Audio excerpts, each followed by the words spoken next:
Syukur kepada Allah dapat sama-sama kita membaca sebanyak 200 kali salawat di awal pagi hari Jumaat ni. Alhamdulillah, syukur kepada Allah. Baik ibu-ibu, ayah-ayah dan semua yang saya cintai dan kasihi kerana Allah Subhanahu Wa Taala. InsyaAllah kita teruskan dengan sedikit pengisian berkenaan tentang nama-nama baginda Nabi SAW. Dalam program Aqsa ni, memang kita khaskan membahas tentang Nabi, tuan-puan. Agar kita betul-betul kenal dengan Nabi. Bila betul kenal, maka barulah kita akan betul-betul cinta dengan Nabi SAW. Dan orang yang nak mengenali Nabi SAW, paling kurang dia mesti tahu 6 aspek daripada diri baginda Nabi SAW. Iaitulah yang disebutkan dalam kitab Salawat Al-Asma'us Saniyah ni, tuan-puan. Dekat belakang tu nama-nama Nabi kena tahu, nasab keturunan Nabi kena tahu, syama'il yakni kepribadian baginda Nabi, fadail kelebihan dan kehebatan baginda Nabi, dalail tanda-tanda kenabian baginda, mukjizat-mukjizat baginda. Dan yang keenam ialah kita kena tahu sirah, sejarah kehidupan baginda Nabi SAW. Dalam program Aqsa ni kita akan bahas. Tapi kita masih lagi yang pertama lah, iaitu membahas tentang nama-nama baginda Nabi SAW. Nama baginda Nabi yang sebenar adalah, kita dah semua dah tahulah, Muhammad. Iaitulah nama Nabi Muhammad. Tetapi gelaran nama-nama lain kepada baginda Nabi SAW banyak, tuan-puan. Bahkan ada mengatakan lebih daripada 2,000 nama baginda Nabi SAW. Dekat dalam ni, yang diterangkan hanya 35 lah. Tapi mudah-mudahan yang 35 ni mencukupi lah. Daripada kita tak tahu langsung. Satu je. Nama Nabi Muhammad sudah. Kan padahal nama-nama yang lain ada lagi. Dan sebelum ni kita dah terangkan beberapa nama. Hari ini kita nak bahas salah satu di antara nama baginda. Iaitulah Al-Hadi. Kenapa baginda digelari dengan Al-Hadi? Ini kita nak tahu. Kita sama-sama baca syarah ataupun keterangannya secara ringkas dalam kitab Salawat Al-Asma'us Saniyah ni pada muka surat 85. Seperti biasa, kita persilakanlah untuk Al-Fadhil Ustaz Aslam membacakan dulu keterangan tentang ini, insyaAllah. Silakan. Bismillahirrahmanirrahim. Allah Subhanahu wa Ta'ala berfirman, "Wa innaka latahdi ila siratim mustaqim." Artinya, dan sungguh engkau memberi petunjuk kepada manusia ke jalan yang lurus. Surah Asy-Syura ayat 52. Terus. Pada ayat di atas, Allah Subhanahu Wa Taala menyatakan bahawa baginda yang memberi petunjuk kepada manusia. Ini. Maksudnya apa? Dalam ayat tu, wa innaka, dan sungguh engkau latahdi ila siratim mustaqim, memberi petunjuk kepada, maksudnya memberi petunjuk kepada manusia ke jalan yang lurus. Jadi baginda Nabi SAW disebut memberi petunjuk kepada manusia ke jalan yang lurus. Walaupun pada hakikatnya yang memberi hidayah itu adalah Allah. Allah tu kita semua yakinlah, tuan-puan. Tetapi kita ni memang tak boleh bagi hidayah. Tapi kita boleh mengajak orang kepada hidayah. Mengajak orang dan kita menjadi sebab orang lain dapat hidayah. Kita ajak orang sama-sama istighfar. Setiap hari hantar link dekat orang tu. Jom istighfar sebelum subuh. Setiap hari. Tak nak juga Ustaz. Setahun saya hantar 360 kali. Saya hantar. Tak nak juga. Tak ada masalah. Tak ada masalah. Itu kita serahkan pada Allah. Karena yang memberi hidayah adalah Allah. Apa-apa lagi lah. Banyak kali saya ajak. Setiap hari saya ajak dia untuk sama-sama belajar Quran. Ataupun belajar ilmu agama. Dia tak nak Ustaz. Artinya dia tak dapat hidayah lagi daripada Allah. Tapi kita yang mengajak ni, tuan-puan. Kita nak kita yang mengajak orang kepada hidayah tu. Nabi SAW adalah Al-Hadi. Orang yang mengajak, orang yang memberi petunjuk, maksudnya mengajak orang kepada petunjuk. Nabi SAW. Pasal hasil itu kita serahkan pada Allah. Kita tak boleh nak tentukan aku nak banyak ni. Aku nak bila aku cakap semua orang kena ikut. Bila aku ajak pada kebaikan semua kena buat.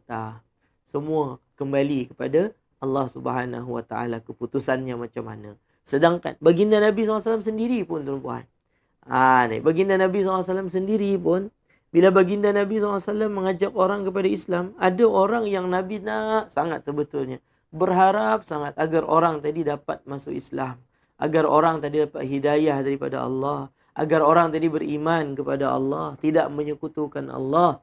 Siapa dia? Iaitulah pakcik baginda Nabi SAW sendiri, Abu Talib. Kan? Abu Talib, Nabi nak sangat agar Abu Talib ni beriman. Ajar. Kan? Sebab apa? Banyak Abu Talib tolong Nabi SAW. Sebelum baginda menjadi Nabi lagi, Abu Talib dah banyak tolong.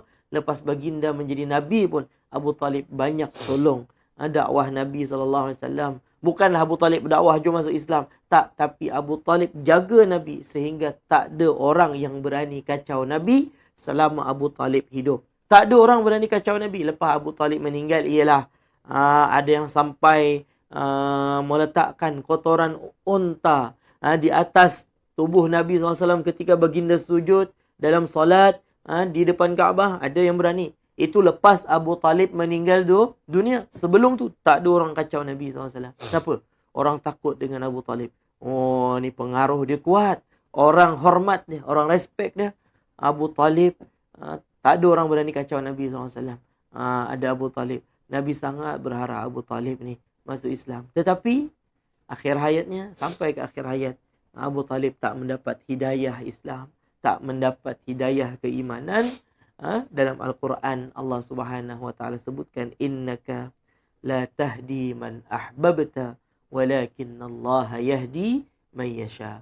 Engkau tak dapat memberi petunjuk kepada orang yang engkau cintai, tetapi Allah memberi petunjuk kepada orang yang dia kehendaki. Ni. Tapi baginda Nabi SAW Al-Hadi, maksud Al-Hadi kat sini bukan memberi petunjuk secara mutlak. Bila Nabi nak mesti dapat petunjuk. Tak. Nabi adalah orang yang membawa petunjuk. Orang yang mengajak kepada hidayah. Tetapi yang memberi hidayah tetap juga adalah Allah Subhanahu Wa Ta'ala. Jadi di dalam ayat tu, ayat Syura, surah Syura ni dinyatakan, innaka latahdi, sesungguhnya engkau memberi petunjuk ila siratin mustaqim, ke jalan yang lurus. Maksud memberi petunjuk tu apa tuan-puan? Nabi SAW ni adalah orang yang mengajak kepada petunjuk, menjadi sebab orang lain dapat hidayah. Baik, seterusnya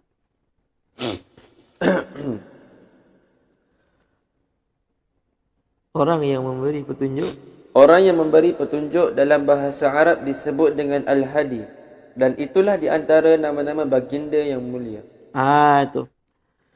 Jadi, orang yang memberi petunjuk ataupun orang yang berdakwah, mengajak orang kepada petunjuk, itu dalam bahasa Arab disebut dengan Al-Hadi.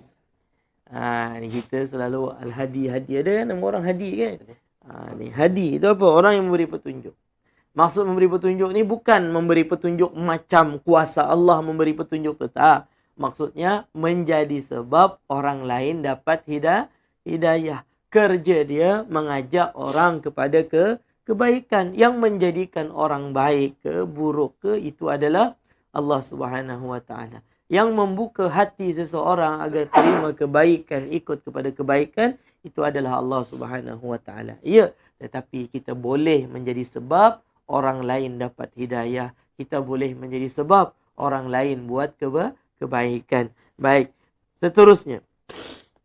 Baginda menunjukkan manusia kepada kebenaran dan cahaya Islam yang merupakan jalan untuk mendapatkan kebahagiaan di dunia dan nikmat yang kekal di dalam syurga. Ni. Apa petunjuk yang Nabi SAW bawa? Baginda SAW menunjukkan manusia kepada kebenaran. Mana yang benar, mana yang salah, tunjuk. Ajak orang kepada kebenaran. Dibagi tahu, ni salah, ni tak betul, ni tak boleh. Kemudian kepada cahaya Islam. Kebenaran, ilal haq, kebenaran. Wa nuril Islam, dan cahaya Islam yang merupakan jalan untuk mendapatkan kebahagiaan di dunia dan nikmat yang kekal di dalam syurga. Ini hidayah yang Nabi SAW bawa supaya manusia dapat bahagia di dunia dan mendapatkan nikmat yang kekal di dalam di dalam syurga. Ni orang bila ikut Nabi SAW, dapat hidayah daripada apa yang dibawa oleh Nabi SAW, hidayah iman dan Islam, insya-Allah di dunia dia bahagia tuan-puan, di akhirat dia mendapat nikmat yang kekal abadi selama-lamanya. Baik, seterusnya. Dan baginda ingin hidayah yang dibawa oleh baginda terus ada walaupun baginda telah meninggal dunia. Dan Nabi nak hidayah yang dulu Nabi SAW perjuangkan. Hidayah Islam Nabi SAW berjuang dulu, berdakwah. Kan? Ke sana, ke sini. Sehingga kan ulama kata ni tuan-puan, kalaulah kan kaki Nabi SAW tu diletakkan apa? Cat. Letak cat kat bawah kaki Nabi SAW. Nescaya penuh tapak kaki Nabi SAW di negeri Mekah tu. Ke sana, ke sini, ajak orang pada kebaikan. Ini berdakwah Nabi SAW. Di Mekah, Madinah, penuh dengan tapak kaki Nabi. Sebab jalan keluar ke sana, ke sini, berdakwah. Mengajak orang kepada kebaikan. Dan Nabi nak umatnya teruskan kebaikan ni. Sehingga orang yang berdakwah, mengajak orang lain kepada kebaikan dan berjaya menjadi sebab orang lain buat kebaikan, ini pahalanya teramat sangat besar tuan-puan. Macam mana pahalanya? Teruskan. Baginda pernah bersabda, "Fa wallahi la an yahdiyallahu bika rajulan wahidan khairul laka min humrin na'ami." Artinya, demi Allah bahawa engkau menjadi sebab Allah Subhanahu wa taala memberikan hidayah kepada seorang lelaki lebih baik bagimu daripada seekor unta yang merah. Hadis riwayat Al-Bukhari. Hadis riwayat Al-Imam Al-Bukhari. Kata Nabi, fa wallah, diawali dengan sumpah, demi Allah. Artinya ni betul-betul lah ni. La ayyahdiyallahu bika rajulah, bahawa engkau menjadi sebab Allah memberi hidayah kepada seorang lelaki wahidah, seorang saja. Kita ni kan berdakwah, ajak orang pada kebaikan, dapat seorang je ikut. Seorang je ikut kita. Khairun laka min humurin na'am. Itu lebih baik bagimu daripada seekor unta yang merah. Artinya dia punya pahala besar. Lebih besar daripada orang yang bersedekah unta merah. Unta merah ni banyak kali juga saya terangkan dah. Kereta mewah kalau di zaman Nabi SAW dulu. Kereta mewah apa? Kita zaman sekarang ni apa kereta mewah? Yang untuk keluarga macam Alphard ke kan? Velfire ke, berapa harga dia? Ni Hafiz. Berapa harga dia? Ratus-ratus ribu jugalah kan. Ataupun yang lain-lain lagi lah, kereta mewah yang lain. Ada yang sampai juta-juta tuan-puan. Kita tengok duit sebanyak tu pun tak pernah.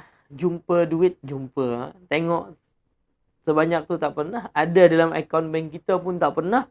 Nak bersedekah sebanyak tu lagilah. Kalau ada pun kita tak mampu sedekah sebanyak tu. Mungkin tuan-puan. Mungkin kalau ada Allah bagi 300,000 ringgit contohnya. Sekarang ni mampu kita nak keluarkan 300,000 ringgit tu bagi sedekah. Tak mampu. Oh banyak. Tapi nak tak dapat pahala. Macam orang bersedekah satu kenderaan yang mewah. Nilainya tu dia punya besar pahala tu. Apa dia tuan? Senang je cara dia. Ibu ayah semua. Caranya ialah ajak orang kepada kebaikan. Kita share dekat Facebook kita. Dekat WhatsApp kita, grup keluarga kita, link apa Aqsa contohnya kan. Apa nak ajak orang apa buat baiklah ni. Dapat hidayah. Tak mesti hidayah daripada bukan Islam kepada Islam. Yang tu nombor satu lah tuan-puan. Tapi boleh juga hidayah ni maksud dekat sini ialah orang yang dah Islam, dah beriman tapi diajak kepada kebaikan, diajak untuk bersolawat, diajak untuk beristighfar, diajak untuk berzikir, diajak pergi kelas ilmu, diajak pergi untuk baca Quran. Kita ajak ni. Kemudian dengan sebab kita, dia istiqamah baca Quran, istiqamah salawat, dia istiqamah istighfar, dia istiqamah zikir, dia istiqamah ke majlis ilmu. Dulu yang ajak kita, maka pahala kita tuan-puan besar. Besar. Kita tak boleh sebetulnya buat pahala sebesar tu. Tapi kita boleh dapat dengan cara kita mengajak orang lain kepada kebaikan. Sebab tu sebelum live saya selalu ingatkan tuan-tuan, jangan lepaskan peluang ni. Kita tak tahu share kita yang mana satu dekat Facebook ni yang membuatkan orang dapat hidayah. Kita tak tahu. Kita tak tahu. Link mana yang kita kongsi dekat grup WhatsApp tu yang membuatkan orang dapat hidayah, kita tak tahu tuan. Kita tak tahu. Kita tak tahu yang mana satu. Jadi kita buat je lah. Jangan terkejut nanti di akhirat. Hafiz kata banyak betul pahala saya ustaz. Apa banyak saya rasa saya malas dekat dunia ni buat ibadah. Contoh kan. Oh ternyata rajin share yang baik-baik dekat Facebook. Orang tengok. Kan sehari ada seorang tengok. Orang tertarik, orang minat, orang suka dengan perkongsian, dengan ceramah tu dapat hidayah. Kan? Contoh ada orang bagi tahu, dia share tentang solat duha. Bukan dia ceramah pun, ustaz tu yang terang pasal solat duha. Tapi dia share, orang lain pula nampak, dia tak mengajar. Dia tak mengajar apa-apa langsung, dia tak berceramah, dia tak pandai mengajar, dia tak pandai ceramah. Tapi dia pandai mengongsikan ceramah tadi. Dengan sebab dia kongsi, dengan sebab dia kongsi, orang lain dapat ilmu daripada situ. Lepas tu orang tu pula buat solat duha di hari itu. Sebab dengar daripada apa yang dia kongsikan. Walaupun bukan dia yang ceramah. Tapi dia tolong share je. Subhanallah. Dia dapat pahala yang Nabi SAW sebutkan. Dia buat menjadi sebab orang lain dapat hidayah. Itu kalau seorang. Bayangkan kalau 2 orang. Kalau 3 orang. 4 orang. 10 orang. 100 orang. 1000 orang. Masya Allah. Betapa besar dia punya pahala. Ni jadi jutawan akhirat tuan-tuan. Semata-mata mengajak orang kepada kebaikan. Ni wallahu a'lam bissawab. Mudah-mudahan tuan-tuan kita dapat meneruskan perjuangan Nabi SAW dalam menyebarkan hidayah ni. Buatlah apa yang kita mampu. Kita ada Facebook. Kita tak boleh nak bersemuka dengan orang. Nak ajak orang malu ustaz. Jom ni tak. Hantar link dekat WhatsApp. Share dekat Facebook kita. Bismillah. Dakwah kerana Allah. Mudah-mudahan jadi amal jariah untuk saya. Kita share tu dah dapat pahala tuan-tuan. Bila kita dah dakwah. Tapi bila kita menjadi sebab orang lain buat kebaikan pula, itu pahala lagi besar. Pahala lagi berganda untuk kita. Wallahu a'lam bissawab. Baik ibu ayah semua, setakat itulah dulu untuk penerangan salah satu di antara nama baginda Nabi SAW, iaitulah nama Al-Hadi di pagi hari ini. Kita